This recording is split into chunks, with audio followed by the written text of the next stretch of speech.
90 दिवसात कोणत्याही खर्चाशिवाय आणि कोणत्याही जमिनीत 5 लाख रुपये कमवून देणाऱ्या एका नवीन पिकाविषयी माहिती आम्ही इथून पुढे देत आहोत। तर सर्वप्रथम या पिकाचं नाव आपण जाणून घेऊया। तर या पिकाचं नाव आहे चिया सीडचं पीक। आता मित्रांनो, चिया सीड हे सर्वप्रथम मेक्सिको अमेरिका इथे केलं जात असायचं, पण भारतामध्ये बऱ्याच काळापासून त्याच्यात प्रयोग चालू झाले, पण मध्य प्रदेशमध्ये याची थोडेफार प्रमाणात शेती होत आहे। महाराष्ट्रात अतिशय कमी किंवा नगण्य ठिकाणीच याची शेती केली जाते। मग आता सर्वप्रथम पाहूयात की याला इतका भाव का मिळतो आहे, याची इतकी डिमांड का वाढलेली आहे। तर मित्रांनो, चिया सीड एका दृष्टीने बघायला गेलं तर जगातलं सगळ्यात चांगलं हे अन्न आहे किंवा याला सुपर फूड सुद्धा म्हटलेलं आहे। कारण की मित्रांनो, दुधापेक्षा तिप्पट याच्यामध्ये कॅल्शियम असतं, त्यामुळे हाडे मजबूत होतात, दात मजबूत होतात आणि सगळ्यात महत्त्वाची याची जर उपयोग असेल तर तो म्हणजे वजन कमी करण्यासाठी याचा सगळ्यात जास्त वापर होतो। मित्रांनो, मात्र 10 ग्रॅम बिया सकाळी उपाशीपोटी पाण्यात जरी घेतल्या तर 5 ते 10 किलो वजन अगदी काही महिन्यातच त्या ठिकाणी कमी झालेलं निदर्शनास आलेलं आहे।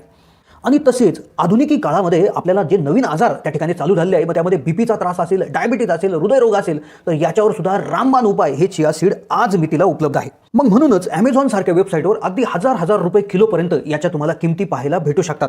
मग आता सर्वप्रथम पाहूयात की चिया सीडच्या शेतीसाठी जमीन कशा पद्धतीची असायला पाहिजे। तर मित्रांनो, तुमच्या माहितीसाठी सांगायचं झालं तर याला कुठल्याही प्रकारची जमीन चालू शकते। मग ती तुमची जमीन हलकी असू द्या, मध्यम किंवा भारी स्वरूपाची असू द्या, कोणत्याही जमिनीत अगदी सहजपणे हे येत असतं। मग आता याच्यासाठी काय तयारी आपल्याला करावी लागते, तर सर्वप्रथम आपलं रान नांगरणे, चांगली मशागत करून घेणे याच्यासाठी जे गरजेचं असतं। त्यानंतर सगळ्यात महत्त्वाची गोष्ट, याला जे काही खतं आहे तर याला एक कुठल्याही प्रकारचं खत त्या ठिकाणी लागत नाही, तसेच कुठलंही औषध सुद्धा फवारावं त्या ठिकाणी लागत नाही। फक्त पाणी देणे आणि तण काढणे एवढं एक मात्र काम याच्यामध्ये आपल्याला करावं लागत असतं। मग आता पाहूयात की याची लागवड नेमकं कशी करायची असते। तर याची तुम्ही पेरणी करू शकता। तर याची पेरणी करण्यासाठी साधारणपणे 18 इंचावर तुम्ही याची पेरणी करायची असते। पेरणी यंत्र वापरून सुद्धा तुम्ही याची पेरणी करू शकता। जे आपण कांद्यासाठी जे काही पेरणी यंत्र वापरतो तर त्या पेरणी यंत्राद्वारे 18 इंचाच्या साधारणपणे अंतरावर तुम्ही याचं हे करायचं असतं।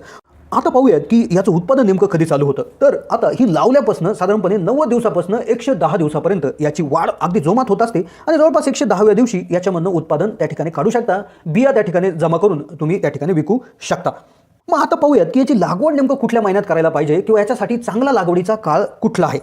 तर बऱ्याच ठिकाणी याच्या वेगवेगळ्या मोसमामध्ये याची लागवड केली जाते, पण महाराष्ट्रासाठी ऑक्टोबर ते नोव्हेंबर या 2च महिन्यामध्ये हा लागवडीसाठीचा चांगला काळ आहे। मग आता आधी सांगितल्याप्रमाणे याच्यावर कुठलेही रोग येत नाही, कारण की याचे जे काही पानं असते तर त्याला थोडासा उग्रवास असतो। मग त्या उग्रवासामुळे याच्यावर कुठल्या प्रकारच्या किडी, आळ्या वगैरे त्या ठिकाणी येत नाही आणि आपसुकच त्यामुळे कुठलेही औषध सुद्धा फवारण्याची गरज नसते, तसेच कुठलेही बुरशीनाशके सुद्धा मारण्याची याच्यावर गरज नसते। त्याचबरोबर याच्या उग्रवासामुळे अजून एक असा फायदा होतो की याच्यावर कुठल्याही वन्य प्राणी, ते डुक्कर असू द्या, हरिण, कुठल्याही प्रकारचं वन्य प्राणी असू द्या, तर तो सुद्धा याला खाण्याचा प्रयत्न करत नाही, त्यामुळे ते नुकसान सुद्धा होण्याची इथे गरज येतच नाही। दुसरी गोष्ट, याचं जर खताचं बघायला गेलं तर खतासाठी आता एकदमच झिरो खत असं न म्हणता आपल्याला जे काही नॅचरल खतं आहे, मग शेणखत असेल, गांडूळ खत, जे उपलब्ध खतं असेल तर त्याचं थोड्याफार प्रमाणात आपल्याला लागतं, पण जे काही आपण खते बाकीच्या पिकांना देतो तेवढ्या खतांची गरज याच्यामध्ये नसते।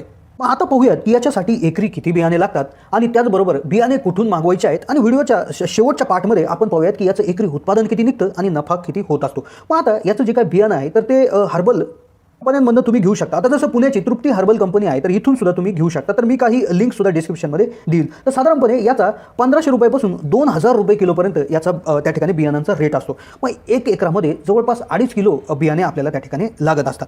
मग आता याला पाणी कशा पद्धतीनं द्यायचं असतं, याला पाणी तुम्ही स्प्रिंकलर पद्धतीनं सुद्धा देऊ शकता किंवा ओपन फ्लड इरिगेशनमध्ये सुद्धा तुम्ही याची पाणी देण्याची पद्धत वापरू शकता, कारण की या पिकाची उंची थोडीशी जास्त वाढते, म्हणजे अगदी 5 ते 6 फूट उंची या पिकाची होत असते। मग आता पाहूयात याचं उत्पन्नाचं गणित। आता एकरी जवळपास 8 ते 10 क्विंटलपर्यंत याचं आपल्या महाराष्ट्रामध्ये उत्पादन होत असतं। मग आता याचं मार्केटचं रेट जर बघायला गेलं तर साधारणपणे याचा मार्केटचा रेट हा थोडासा आपल्याला ॲव्हरेजच त्या ठिकाणी जरी आपण हिशोबात धरला तर साधारणपणे एक 200 रुपयापासून 1000 रुपयापर्यंत याचा मार्केटचा रेट त्या ठिकाणी भेटू शकतो। पण जर आपण Amazonवर त्या ठिकाणी जर बघितलं तर अगदी 800 ते 1000 रुपये किलोपर्यंत सुद्धा याचा भाव तुम्हाला बघायला भेटू शकतो। पण जर एक ॲव्हरेज जरी आपण त्या ठिकाणी 300 रुपये जरी भाव धरला आणि 10 क्विंटल हे ॲव्हरेज जरी आपण एकरी उत्पादन जरी धरलं तरी जवळपास 3 लाख रुपये त्या ठिकाणी होऊ शकतात। पण जर आता Amazonवर स्वतःचं ब्रँडिंग करून तुम्ही जर विकायला गेलात, कारण की भारतामध्ये याची तर अगदी 10 लाख रुपयापर्यंत सुद्धा तुम्ही याच्यामधनं कमाई करू शकता। तर मित्रांनो, ही होती चिया सीडच्या पिकाबद्दल माहिती। तर कशी वाटली माहिती नक्कीच आम्हाला कमेंटच्या माध्यमातून कळवा।